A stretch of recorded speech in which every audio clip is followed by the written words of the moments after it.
Assalamualaikum warahmatullahi wabarakatuh.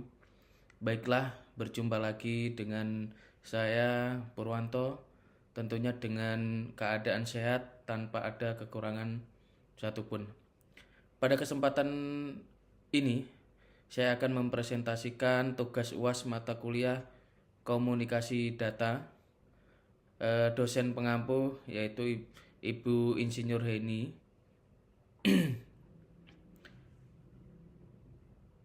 Pada kesempatan ini saya akan menyampaikan rangkuman dari materi yang telah disampaikan dari eh, pertemuan yang ketujuh sampai dengan pertemuan ke-13. Dan untuk lebih jelasnya, mari kita saksikan slide berikutnya.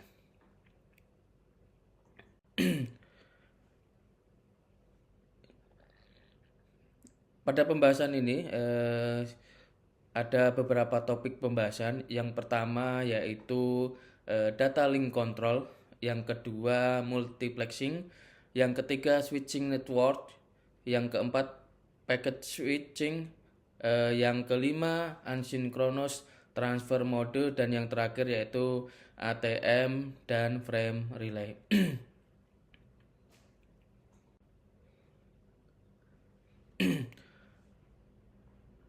Yang pertama yaitu data link control.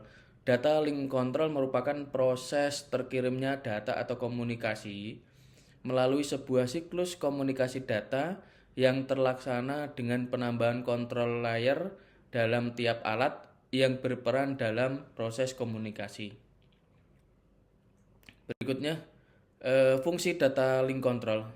Untuk melihat kegunaan data link control, maka berikut ini ada beberapa hal yang berkaitan dengan komunikasi data agar berjalan efektif.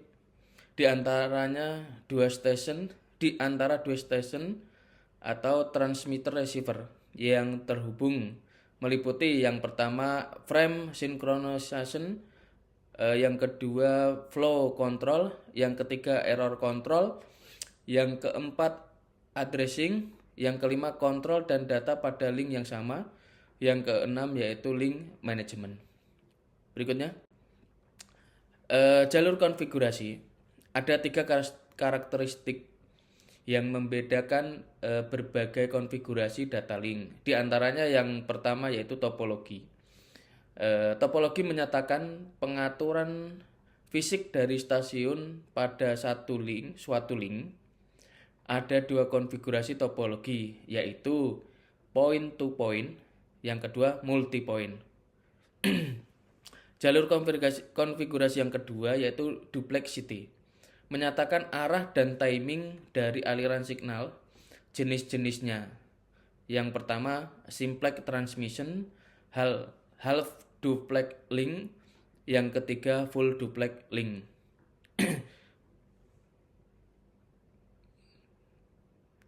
Yang berikutnya yaitu link disiplin atau rancangan tata tertib. Berikutnya yang ketiga yaitu lane disiplin atau rancangan tata tertib. Ini bisa ditampilkan, ini ada bagannya. Yang pertama untuk sambungan point to point itu hal duplex dan full duplex. Hal duplex seperti ini dan yang full duplex seperti ini. Untuk sambungan yang multi point itu ada tiga, multi point half duplex, multi point full duplex. Berikutnya flow control. Flow control adalah suatu teknik untuk menjamin bahwa entitas pengirim tidak akan membanjiri data kepada entitas penerima. Entitas penerima secara khusus mengalokasikan buffer dengan beberapa kali panjangnya transfer. Diasumsikan bahwa semua frame yang dikirimkan berhasil dengan sukses. Tidak ada frame yang hilang dan tidak ada frame yang dating mengalami error. Selanjutnya frame-frame tersebut tiba bersamaan dengan dikirimkannya frame. Bagaimanapun juga, masing-masing frame yang dikirimkan sebelum diterima akan mendapatkan delay pada saluran yang besarnya berubah-ubah. Berikutnya, flow control. Nah, ini flow control ini ada diagramnya. Ini yang pertama yaitu error free transmission, yang kedua transmission with loss and error. Ini source frame pertama, kedua, ketiga, dan kelima sampai ke tujuan yaitu sama dengan frame pertama, kedua, ketiga, keempat, dan kelima. Nah, untuk yang transmission with loss and error ini ada frame yang kedua ini tidak sampai. Ini contohnya. Oke, berikut ya.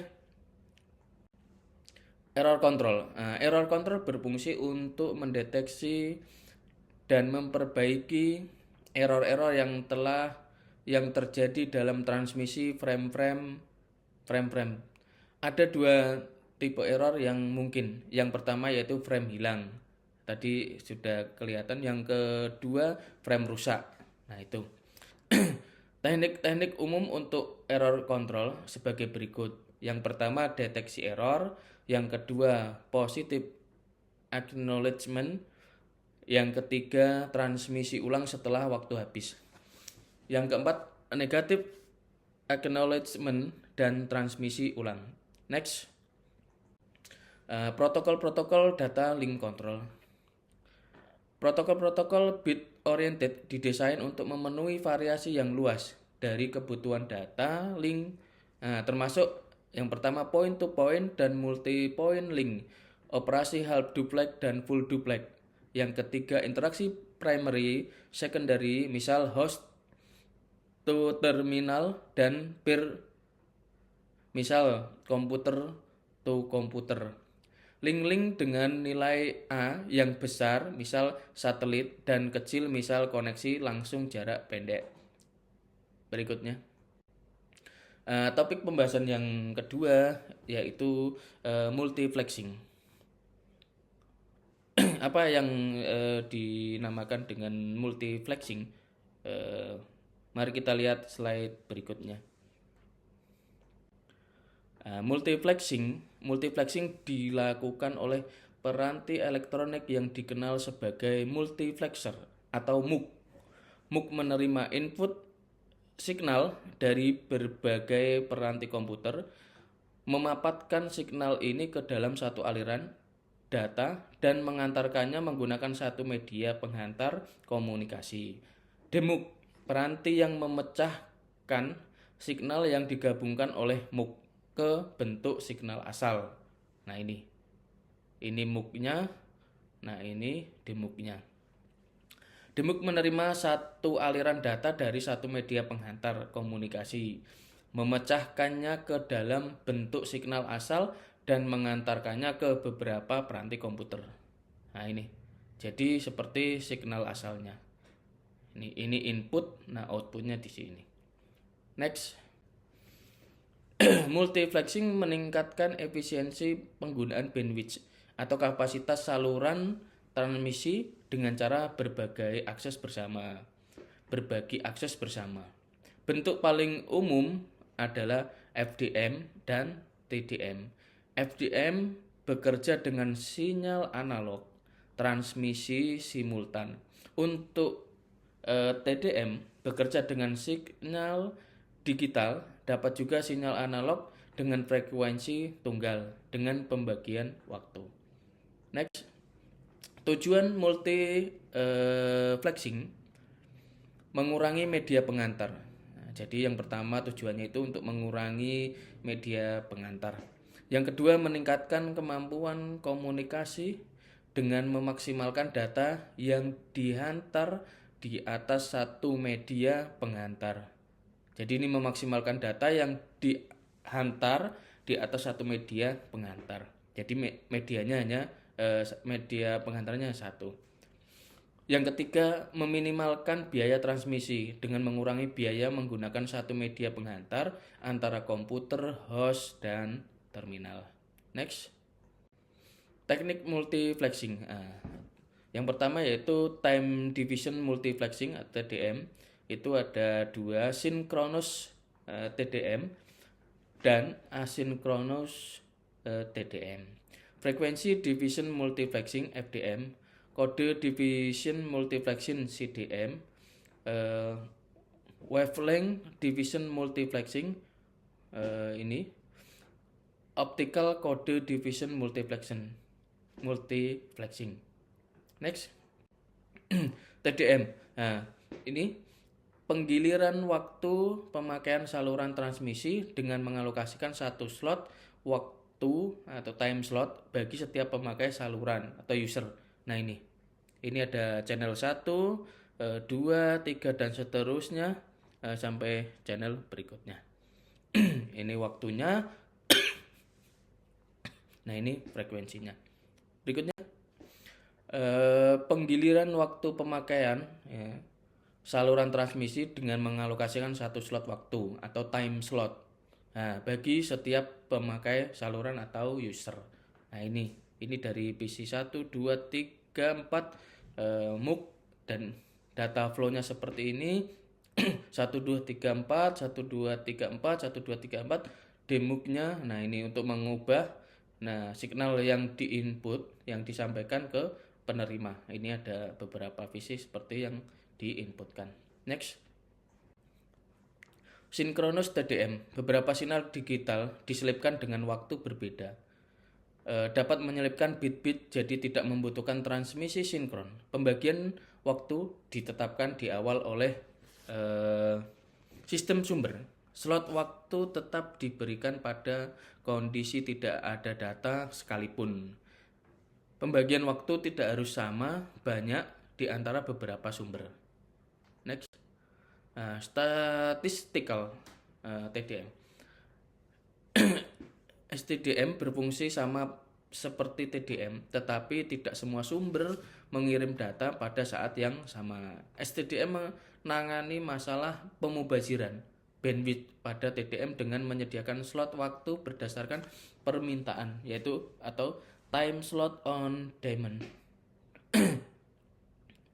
Multiplexer memeriksa jalur input dan mengumpulkan data sampai frame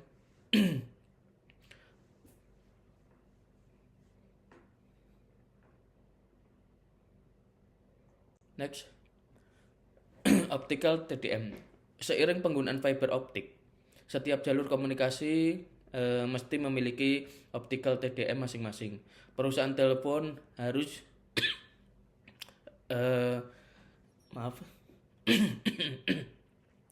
Perusahaan telepon harus menghubungkan saluran ganda jarak jauh dengan menggunakan optical TDM yang berbeda-beda, menyebabkan kebutuhan terhadap optical TDM terstandar dengan nama SONET, Synchronized Optical Network.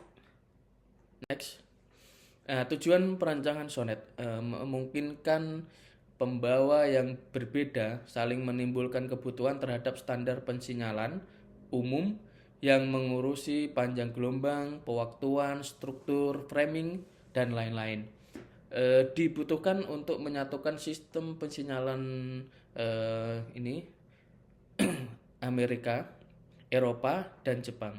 United States ini Eropa dan Jepang harus menyediakan sebuah cara untuk multiplex sinyal digital ganda, menyediakan dukungan untuk operasi, administrasi, dan perawatan. Next. SONET atau SDH, Synchronous Optical Network, ANSI standar itu untuk USA, Synchronous Digital Hierarchy itu T standar Europe compatible. Keduanya merupakan standar fiber optik untuk transmisi data kecepatan tinggi, hierarki signal.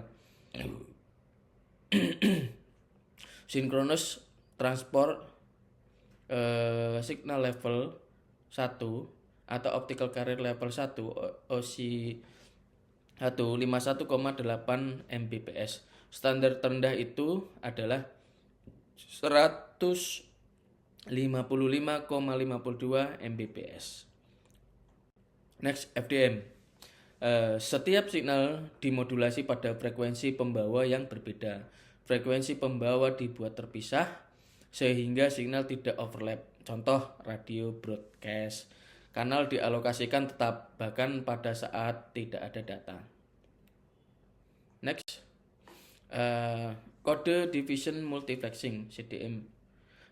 Kode division multiplexing dirancang untuk menanggulangi kelemahan-kelemahan yang dimiliki oleh teknik multiplexing sebelumnya, yakni TDM dan FDM. Contoh aplikasinya pada saat ini adalah jaringan komunikasi seluler CDMI. Next, prinsip kerja CDM. Kepada setiap entitas pengguna diberikan suatu kode unik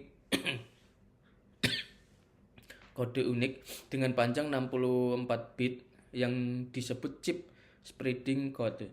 Untuk pengiriman bit 1 digunakan representasi kode chip spreading code tersebut. Untuk mengirimkan bit 0 menggunakan interface dari kode tersebut. Pada saluran transmisi, kode-kode unik yang dikirim oleh pengguna ditransmisikan dalam bentuk hasil penjumlahan atau sum dari kode-kode tersebut. Di sisi penerima, hasil penjumlahan kode-kode tersebut dikalikan dengan kode unik dari si pengirim chip spreading code untuk diinterpretasikan selanjutnya. Next, WDM digunakan pada transmisi data melalui serat optical fiber, di mana sinyal yang ditransmisikan berupa sinar. Nah, jadi ini yang ditransmisikan itu berupa sinar. Setiap balok cahaya memiliki frekuensi yang berbeda, merupakan bentuk lain daripada FDM. Setiap warna cahaya mewakili kanal data terpisah. Next. Nah, ini diagramnya. Seperti ini. Oke, next. Penggunaan WDM mempunyai arsitektur umum seperti FDM. Sejumlah sumber menghasilkan sinar laser dengan frekuensi berbeda. Multiplexer memperkuat sumber untuk transmisi melewati single fiber. Optical amplifier memperkuat semua panjang gelombang, biasanya setiap 10 km. Demux memisahkan kanal pada tujuan 50 GHz per channel. Oke, next. ODM.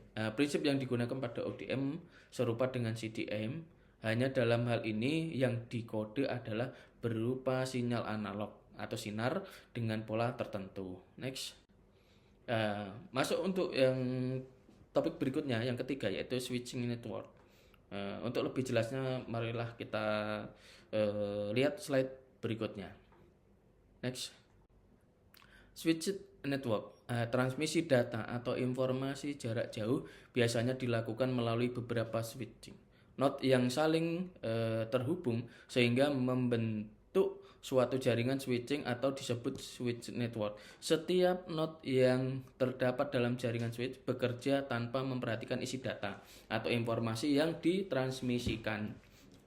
Data ditransmisikan melalui suatu rute, jalur yang ditentukan oleh proses switching di setiap node yang dilalui. Koneksi node ke node lainnya biasanya dilakukan secara multiflex. Next. Ini jaringan contoh simple switch network. Ini jaringannya. Ini ada personal komputer, ada personal komputer A, B. Nah, ini ada mainframe. Ini ke gedung-gedung atau rumah-rumah. Nah, ini server, ini ke personal komputer PC. Oke, next. Circuit switching dibangun ketersambungan secara fisik antara dua pihak yang berkomunikasi. Sebelum komunikasi dilakukan, kedua pihak dihubungkan secara permanen, dedicated oleh sistem switching. Proses membangun sirkuit, transfer data, memutuskan sirkuit. Jika sirkuit tidak tersedia, maka akan terjadi blok. Biasa diinformasikan dengan nada sibuk. Tidak akan ada ada informasi yang hilang sepanjang sirkuit tersambung terus-menerus. Ada garansi quality of service. Contoh PSTN Public Switching Telephone Network. Next, circuit switching. Ini jalur sirkuit A ke B ini terbentuk melalui routing yang terbaik dan akan tetap terhubung selama komunikasi berlangsung, belum diputus oleh salah satu pihak. Oke, next. Keuntungan dan kelemahan.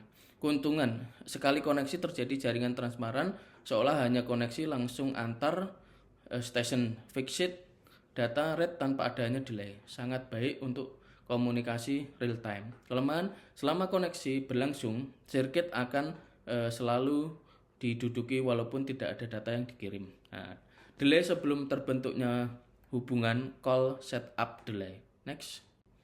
Nah, untuk topik yang keempat yaitu packet switching. Untuk lebih jelasnya, marilah kita lihat slide berikut. Ya. Next, packet switching. Informasi atau pesan dibagi menjadi paket-paket yang berukuran kecil atau kurang dari 1500 byte dan kemudian ditransmisikan. Maaf. Dan kemudian ditransmisikan pada paket demi paket. Setiap paket terdiri dari payload, data informasi yang akan dikirimkan, dan header. Header berisi informasi tentang source atau sender address, destination atau receive address, packet size, sequence number, error checking information. Next. Paket switching, masing-masing paket akan dikirimkan ke jaringan secara independen. Tiap paket dapat dikirim melalui rute yang berbeda. Nah, jadi ini dapat dikirim melalui rute yang berbeda. Pada saat kondisi ideal, tidak ada paket idle, tidak ada paket yang dikirim, link dapat digunakan untuk mengirim paket dari data yang lain. Nah, contoh public data network, frame relay, internet, LAN. Nah, ini contoh-contoh daripada itu. Oke, next. Nah, inilah gambarannya ini seperti ini bisa kita lihat. Oke, next. Keuntungan, efisiensi utilisasi jaringan dapat digunakan bersama atau share secara dinamis. Multiple data rates untuk jenis aplikasi yang berbeda-beda. Setiap aplikasi akan terhubung ke jaringan dengan data rate yang sesuai kebutuhannya.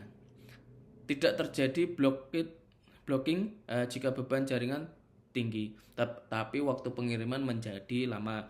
Mekanisme prioritas pengiriman dapat diberlakukan untuk paket-paket yang dianggap penting seperti paket real time, rehabilitasi tinggi. Jika suatu rute terputus, maka dapat digunakan rute lain. Kelemahan, tidak ada garansi quality of service, delay paket hilang. Jadi jika delay atau paket hilang itu tidak ada garansi quality. Next, untuk yang topik kelima yaitu asynchronous transfer mode, ATM. Untuk lebih jelas, marilah kita lihat slide berikutnya. Next.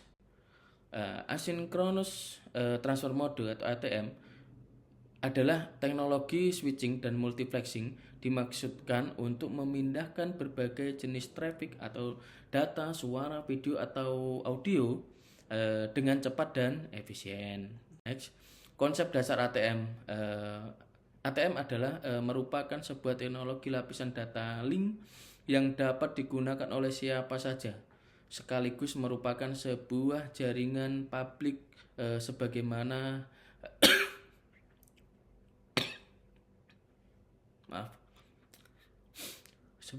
halnya internet dengan sistem pengalamatan yang dikelola secara rapi.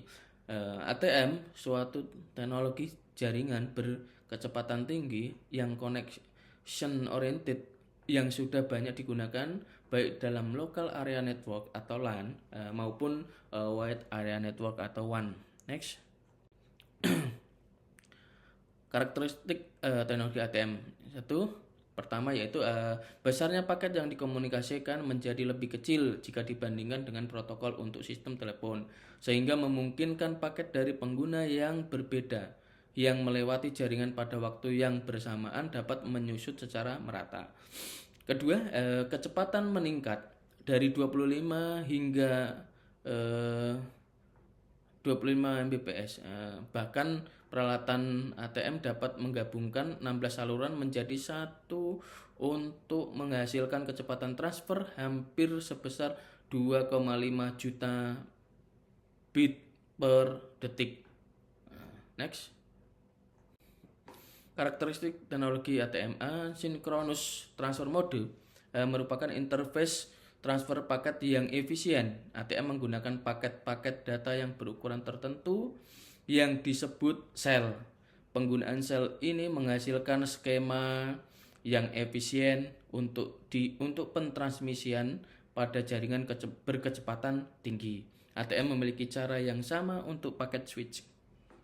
Next. Untuk yang pembahasan terakhir yaitu frame relay, asynchronous dan frame relay atau ATM dan frame relay. Untuk lebih jelasnya, marilah kita lihat slide berikutnya. Next. Frame relay adalah protokol WAN yang beroperasi pada layer pertama dan kedua dari model OSI. Dan dapat diimplementasikan pada beberapa jenis interface jaringan. Next. Frame relay mendukung broadband diintegrasi service jaringan digital. Sama seperti X25, frame relay adalah pelayanan jaringan paket switching tetapi menggunakan jaringan serat optik yang lebih cepat. Yang ketiga, tidak seperti X25, frame relay berasumsi kehandalan jaringan untuk mengurangi X25 overhead. Next. Frame relay bergantung pada protokol level yang lebih tinggi untuk menyediakan flow dan error control. Diimplementasikan sebagai public data network dan oleh karena itu WAN protokol. Cakupan dari frame relay address fisik dan layer data link dari OSI. Next. Menyediakan permanen virtual circuit untuk koneksi WAN, kecepatan sambungan mulai dari 56 kbps sampai dengan 1544 mbps. Pengguna pembeli akses untuk jumlah bandwidth yang khusus pada frame relay service disebut Committed Information Rate atau CIR. Next. Frame relay dengan list lain kita membayar sambungan apakah digunakan atau tidak. Dengan frame relay kita hanya membayar untuk bandwidth yang kita pakai pada jaringan berbagi atau share. Hanya diperlukan sambungan khusus untuk access atau access link lebih murah dan lebih murah point to point.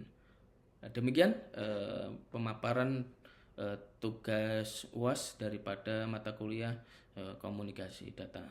Kurang dan ini lebihnya jika ada kesalahan mohon maaf. Assalamualaikum warahmatullahi wabarakatuh. Sekian, terima kasih.